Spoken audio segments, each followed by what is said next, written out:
നിങ്ങളെല്ലാം വാർത്ത കൊടുത്തു. നിങ്ങൾ ആരെങ്കിലും അതിന്റെ വിഷ്വൽ കണ്ടോ? As we know that without drama or without drama ideal. ഇത് കേട്ടിട്ടേ ഞാൻ പേടിച്ചു പോയെന്നും കൂടി ഒന്ന് പറഞ്ഞേ. ഇല്ല, മുഖ്യമന്ത്രി ഏത് കാര്യത്തിലാണ് ഈ ഭാഷയിലല്ലാതെ സംസാരിക്കുന്നത്?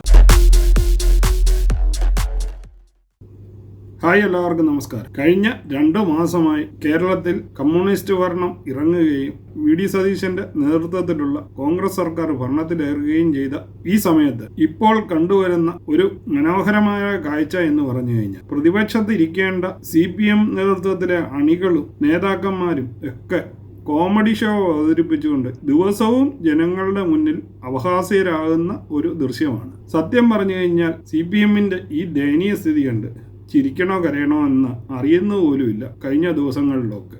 ഇന്നത്തെ ആ കോമഡി ഷോയുടെ ആദ്യത്തെ ഒരു രംഗത്തോടു കൂടി നമുക്ക് വിഷയം തുടങ്ങാം. ഇവരുടെ ഇപ്പോഴത്തെ നിലവിലെ ഏറ്റവും വലിയ നേതാവായ ബേബി സഖാവിന്റെ കയ്യിൽ നിന്ന് തന്നെ നമുക്ക് തുടങ്ങാം. വിപരീതകാലി വിനാശബുദ്ധി എന്ന് പ്രസിദ്ധമായിട്ടൊരു ചൊല്ലുണ്ട്.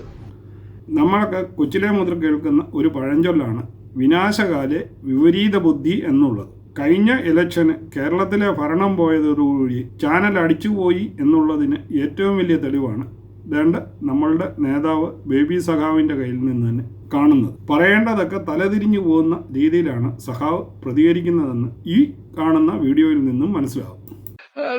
വിപരീതകാലി വിനാശബുദ്ധി എന്ന് പ്രസിദ്ധമായിട്ടൊരു ചൊല്ലുണ്ട്.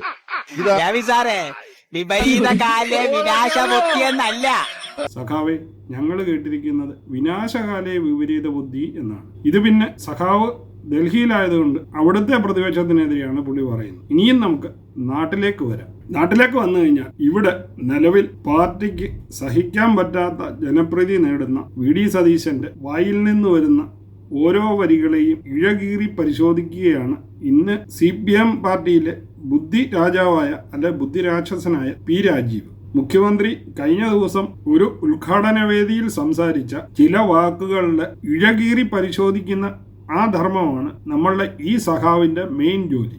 അപ്പോൾ മുഖ്യമന്ത്രി സംസാരിച്ചിരുന്നത് നമ്മളുടെ ഇന്നത്തെ അമ്മമാർ അവരുടെ പാചകത്തിലുള്ള കഴിവുകൾ മക്കൾക്ക് പകർന്നു കൊടുക്കുന്നില്ല എന്നും അത് അവർ ചെയ്യണം, അതായത് അവർ മക്കളെ കൂടാതെ വീട്ടിലേക്ക് വരുന്ന മകന്റെ ഭാര്യയ്ക്കും പകർന്നു കൊടുക്കണമെന്ന് പറഞ്ഞ ആ സംസാരത്തിനെയാണ് ഇവർ താത്വികമായ ചിന്തയിലൂടെ വിശകലനം ചെയ്ത് സംസാരിക്കുന്നത്. അപ്പൊ മുഖ്യമന്ത്രി പറഞ്ഞ വാക്കുകളും അദ്ദേഹം അതിന് തരുന്ന എക്സ്പ്ലനേഷനും നമുക്കൊന്ന് കാണാം. നിങ്ങളെല്ലാം വാർത്ത കൊടുത്തു. നിങ്ങൾ ആരെങ്കിലും അതിന്റെ വിഷ്വൽ കണ്ടോ? ചില അമ്മമാർക്ക് അവർ പ്രത്യേകമായ ഡിഷ് ഉണ്ടാകും, പ്രത്യേകമായ ഭക്ഷണം അവർക്ക് മാത്രം ഉണ്ടാക്കാൻ പറ്റുന്നതാണ്. പക്ഷെ അവരുടെ മക്കൾക്ക് അവരത് പകർന്നു കൊടുക്കുന്നില്ല.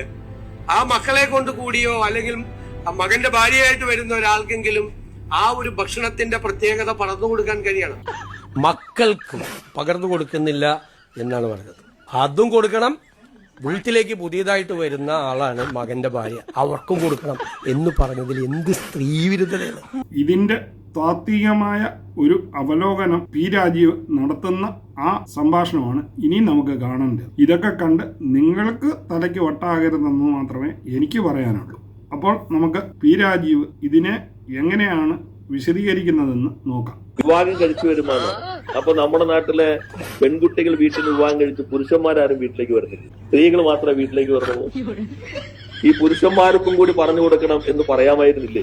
വീട്ടിലേക്ക് വരുന്ന വിവാഹം കഴിച്ചു വരുന്ന പെൺകുട്ടികൾ മാത്രമല്ല, നിങ്ങളുടെ വീട്ടിലെ മക്കളെ പെൺകുട്ടികളെ വിവാഹം കഴിക്കുന്ന പുരുഷന്മാരുണ്ട്, അവർക്ക് ഈ റെസിപ്പി പറഞ്ഞു കൊടുക്കണം. അത് മനസ്സിലായി. ക്രിസ്ത്യൻ കുടുംബത്തിൽ പുരുഷൻ കല്യാണം കഴിച്ച് പെണ്ണിന്റെ വീട്ടിലേക്ക് പോകാറുണ്ട്, അത് ശരിയാണ്. പക്ഷെ ഭൂരിപക്ഷവും ചെറുക്കന്റെ വീട്ടിലേക്കാണ് വിവാഹം കഴിച്ച് പോകുന്നത്. അത് ഞാൻ പറഞ്ഞത് കല്യാണം കഴിച്ച ദിവസം പോകുന്ന കാര്യം. ചെറുക്കൻ കെട്ടിക്കഴിഞ്ഞ് കഴിഞ്ഞാൽ ചെറുക്കന്റെ വീട്ടിലാണ് നിൽക്കുന്നത്, പെണ്ണിന്റെ വീട്ടിൽ പോയി നിൽക്കുന്നത് എത്ര പേരുണ്ട് എന്നറിയത്തില്ല. ഇത് ഒരു പക്ഷേ രാജീവ് തന്റെ നേതാവിനെ തന്നെയാണോ ഉദ്ദേശിച്ചത് എന്ന് മനസ്സിലായിട്ടില്ല. അതായത് നമ്മളുടെ മരുമോനെ കുറിച്ചാണ് പുള്ളി ഉദ്ദേശിച്ചത്, അതോ അത് മാത്രമേ രാജീവ് കല്യാണം കഴിച്ച് കണ്ടതുള്ളൂ എന്ന് എനിക്കറിയില്ല. മുഖ്യമന്ത്രി പറഞ്ഞത് മക്കൾക്ക് പറഞ്ഞു കൊടുക്കണം എന്നാണ്. ഇനിയും രാജീവ് ഉദ്ദേശിക്കുന്നത് കല്യാണം കഴിച്ച് പുരുഷന്മാരൊക്കെ സ്ത്രീയുടെ വീട്ടിലേക്ക് വരുമ്പോൾ അവരുടെ അമ്മ മക്കളെ അടുക്കളയിൽ കയറ്റി പാചകം പഠിപ്പിക്കാനാണോ ഉദ്ദേശിക്കുന്നതെന്ന് അറിയില്ല. ഒരു പക്ഷേ രാജീവിന് മകനുണ്ടെങ്കിൽ മകനെ കെട്ടിച്ചു വിടുമോ ഭാര്യ വീട്ടിലേക്ക് എന്നുള്ളതാണ് എന്റെ ഒരു ചിന്താഗതി. അവർക്ക് ഈ റെസിപ്പി പറഞ്ഞു കൊടുക്കണം. ഇപ്പൊ ഷെഫുള്ള നല്ല മനോഹരമായിട്ട് ഉണ്ടാക്കുന്നത് അതുപോലെ നമ്മുടെ മരണപ്പെട്ട നൗഷാദ് നല്ല ഷെഫായിരുന്നു. ലോകത്ത് തന്നെ എത്രയോ പ്രധാനപ്പെട്ട ഷെഫുമാരെല്ലാം തന്നെ പുരുഷന്മാരാണല്ലോ. ഇതിലെങ്ങനെ ഷെഫ് പിള്ള വന്നു എന്ന് മനസ്സിലായില്ല. രാജീവ് ഇപ്പം പറഞ്ഞു വരുന്നത് കല്യാണം കഴിച്ച് ആ മക്കളെ പെൺവീട്ടിലേക്ക് പറഞ്ഞു വിടണം എന്നാണ്. കേരളത്തിൽ ഇതുവരെ ആ സമ്പ്രദായം നടപ്പാക്കിയോ എന്നും എനിക്കറിയില്ല. ഇനി അടുത്ത കാലത്തായിട്ട് അങ്ങനെ വല്ല പരിപാടിയുണ്ടോ, അതോ ഭാവിയിൽ രാജീവ് തന്നെ മകനെ കെട്ടിച്ച് ഭാര്യ വീട്ടിലേക്ക് അയക്കുക, എന്നിട്ട് അമ്മായിയമ്മ മകനെ പാചകം പഠിപ്പിക്കുക. അതായത് മകൻ അമ്മായിയമ്മയുടെ അടുക്ക പോകുന്നത്, അല്ലെങ്കിൽ കല്യാണം കഴിച്ച് ഭാര്യ വീട്ടിലേക്ക് പോകുന്നത് പാചകം പഠിക്കാനാണോ എന്നൊരു സംശയം. ഷെഫുമാരെല്ലാം തന്നെ പുരുഷന്മാരാണല്ലോ. ഇപ്പോഴത്തെ പെൺകുട്ടികൾ ഇപ്പൊ കണ്ടില്ലേ, നമ്മൾ കാണുന്നുണ്ടല്ലോ സമരമുഖത്ത് ഉറച്ചു നിൽക്കുന്നത്. അപ്പൊ അതിന് ശരിക്കും അദ്ദേഹം പറയേണ്ടത്, പുരുഷന്മാർ ഷെഫാവുന്നതിനെക്കുറിച്ചും പാചകം ചെയ്യുന്നതിനെക്കുറിച്ചും ഈ പറയുന്നതിന്റെ അർത്ഥം പിടികിട്ടുന്നില്ല. താത്വികമായിട്ട് പറയുകയാണ്, എങ്കിലും പറയുകയാണ്. ഇപ്പോൾ ഇവിടെയുള്ള വിഷയം മുഖ്യമന്ത്രി പറഞ്ഞത് അമ്മായിയമ്മ മരുമകനും പാചകം പഠിപ്പിച്ചു കൊടുക്കണം എന്നാണ് രാജീവ്. പക്ഷേ ഇതിനകത്ത് ഷെഫ് പിള്ളയും നൗഷാദും ഒക്കെ മികച്ച ഷെഫാണ് എന്ന് പറഞ്ഞ് ഈ പറയുന്നതിന്റെ ലോജിക്ക് എന്തോ ആണെന്ന് ഒന്നും മനസ്സിലായില്ല. എനിക്ക് കണ്ടിരിക്കുന്ന നിങ്ങൾക്ക് വല്ലതും മനസ്സിലായെങ്കിൽ താഴെ കമന്റ് ചെയ്യുക. അപ്പൊ അതിന് ശരിക്കും അദ്ദേഹം പറയേണ്ടത്, ഞാൻ ഉദ്ദേശിച്ചതാണ്, അത് ശരിക്കും ഇതുകൂടി പറയേണ്ടതായിരുന്നു. അത് ഇങ്ങനെ തെറ്റിദ്ധാരണ. ഇപ്പോൾ ചുരുക്കം പറഞ്ഞു കഴിഞ്ഞപ്പോൾ മുഖ്യമന്ത്രിയെ രാജീവ് ക്ലാസ് എടുക്കുകയാണ്.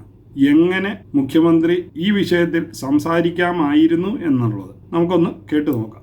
അത് ശരിക്കും ഇതുകൂടി പറയേണ്ടതായിരുന്നു. അത് ഇങ്ങനെ തെറ്റിദ്ധാരണ ഉണ്ടാക്കാൻ ഉദ്ദേശിച്ചതല്ല.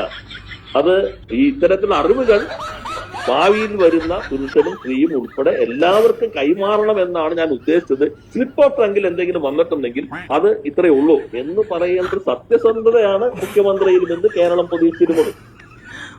അത് മാത്രം കണ്ടാൽ മതി. അതത്ര വ്യക്തമാക്കിയാൽ അദ്ദേഹത്തിന്റെ തിളക്കത്തോട് കൂടില്ലേ. അതിന് പകരം വീണ്ടും ഇതങ്ങ് ആളുകൾ കേട്ടിരിക്കല്ലേ. വിവാഹം കഴിച്ചിരുന്ന പെൺകുട്ടി വിവാഹം കഴിച്ചിരുന്ന ആൺകുട്ടിയെ കാണണ്ടേ. ഇപ്പൊ നമ്മുടെ നാട്ടിലെ കുടുംബഘടനയ്ക്ക് പല പ്രശ്നങ്ങളുണ്ടല്ലോ. അത് ഒരു മുഖ്യമന്ത്രിയുടെ ഭഗവാൻ അറിയാം എന്താണ് പുള്ളി ഉദ്ദേശിക്കുന്നതെന്ന് ഒരു പിടിയും കിട്ടുന്നില്ല. പുള്ളി എന്തൊക്കെയോ പറഞ്ഞ് എന്തൊക്കെയോ മനുഷ്യരിലേക്ക് കുത്തി നിറച്ച് മുഖ്യമന്ത്രി പറഞ്ഞത് സ്ത്രീവിരുദ്ധതയാക്കുക എന്ന് മാത്രമാണ് ഉദ്ദേശിക്കുന്നത്. കേട്ടിരിക്കുന്ന നമുക്കും മനസ്സിലായിട്ടില്ല, പറയുന്ന പുള്ളിക്കും മനസ്സിലായിട്ടില്ല എന്നുള്ളതാണ് അതിലെ സത്യം. അതായത് വർഷങ്ങൾക്ക് മുമ്പ് ശങ്കരാടി കമ്മ്യൂണിസത്തിനെ കുറിച്ച് പറഞ്ഞ ചില വാക്കുകളുണ്ട്. അത് വായിക്കുന്നതോ കേൾക്കുന്നതോ ആയ ആർക്കും മനസ്സിലാകുന്നില്ല. താത്വികമായിട്ടും ഭാഗികമായിട്ടും എന്നൊക്കെ പറഞ്ഞ് ശങ്കരാടി പറഞ്ഞ ചില വേർഡുകൾ.